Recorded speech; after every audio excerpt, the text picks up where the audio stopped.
വരുന്നു. ഇത് medium to double XL size available ആണ്. Medium, large, XL and double XL. Premium quality fabric തന്നെയാണ്. Cotton, നല്ലൊരു blue shade എന്ന് പറയാം, ഒരു റയർ ഷെയ്ഡിൽ വരുന്നതാണ്.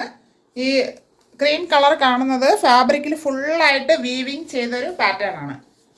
യോക്ക് പോർഷനിൽ ഫാബ്രിക് സൈഡ് ചരിച്ചു കൊടുത്ത് ഒന്ന് ഭംഗിയാക്കിയിട്ടുണ്ട്. ഇവിടെ ബോട്ടിൽ ബട്ടൺ കൊടുത്ത് ഹൈലൈറ്റ് ചെയ്തിട്ടുണ്ട്. ഫ്രണ്ട് ആൻഡ് ബാക്ക് റൗണ്ട് നെക്കിലാണ് വരുന്നത്. 3/4 സ്ലീവ് വരുന്നു. സ്ലീവ് വിത്തൗട്ടാണ് ലൈനിങ്. സ്ലിറ്റഡ് ആണ് ടോപ്പ്. ടോപ്പിന്റെ ബോഡി പോർഷനിൽ കോട്ടൺ ലൈനിങ് അറ്റാച്ച് ചെയ്തിട്ടുണ്ട്. ഇവിടെ നമുക്ക് അറിയാം, ഇങ്ങനെ നോക്കുമ്പോഴത്തേക്കും വീവിങ് ചെയ്തെടുത്തതാണ് ഫുള്ളായിട്ട് ഫാബ്രിക്കിൽ. പ്രീമിയം ക്വാളിറ്റിയിലാണ് വരുന്നത്. ടോപ്പിന് 46 ഇഞ്ച് ലെങ്ത് വരുന്നുണ്ട്. ഇങ്ങനെയാണ് ഫ്രണ്ട് വ്യൂ വരുന്നത്. ബാക്ക് പോർഷൻ ഇതുപോലെ വരുന്നു. ഇത്